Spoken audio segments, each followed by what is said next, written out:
My name's Dominic German. My name is Chuck Olson.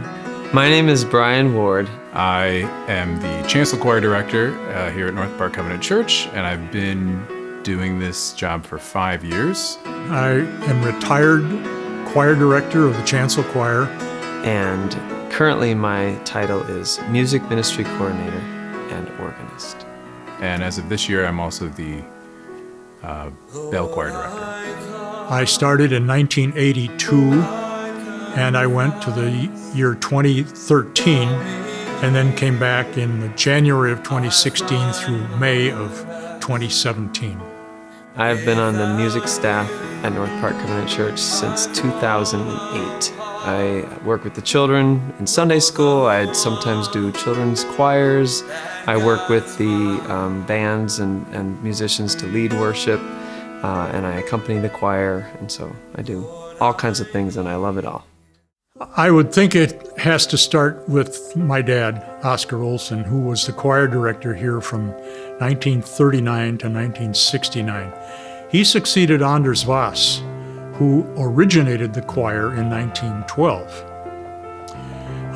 After my father retired in '69, Greg Athnos followed him, and then Jim Theorell followed him, and then Sharon Peterson was here for a year between the time Jim left and I came in 1982.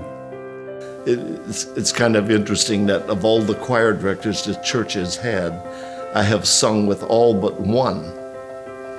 And he retired in 1933, I think. In my youth, I sang in the children's choir, which was directed by my mother, Grace. Her accompanist at that time was Virginia Strandine, who was Lynn Pearson's mother. I started singing in the chancel choir in 1959 and sang until 1972 when I took the position of director of choirs at Irving Park Lutheran Church. Then Dagmar Sonneson came in 1973, and she directed the children's choir. Later on, she started a bell choir, and she was organist here from 1973 to 1993. Yeah, I mean, I think music is kind of a driving force behind our services. There's so many different elements that have music in them. Music is probably one of the most formative parts of my faith.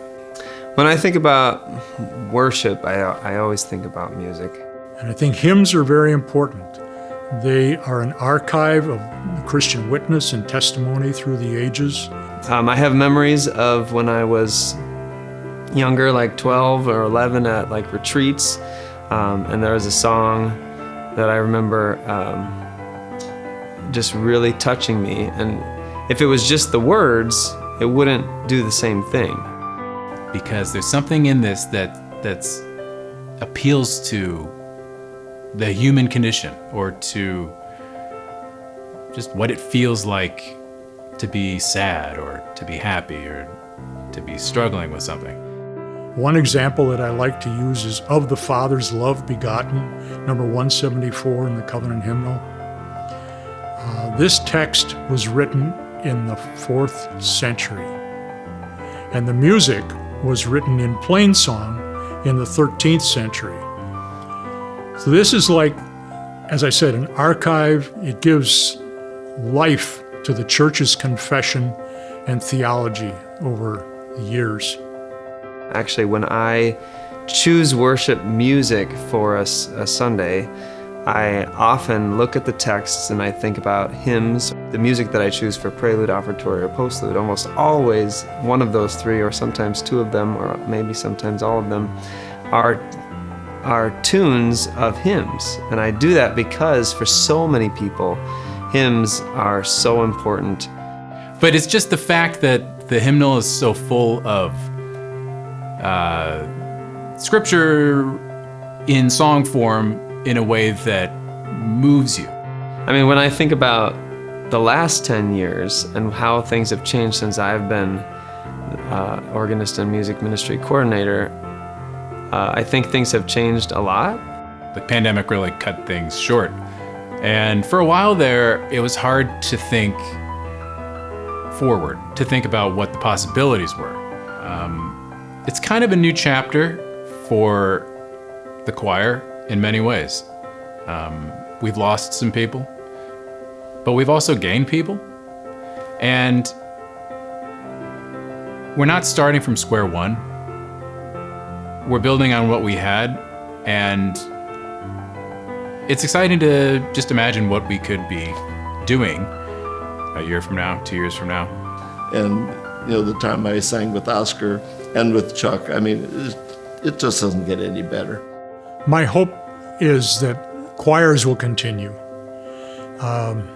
My hope is that we will continue to utilize the hymnal. Again, what excites me about the future is just finding ways to let people use their gifts. J.S. Bach put at the end of every composition he wrote, Soli Deo Gloria. To God alone be the glory.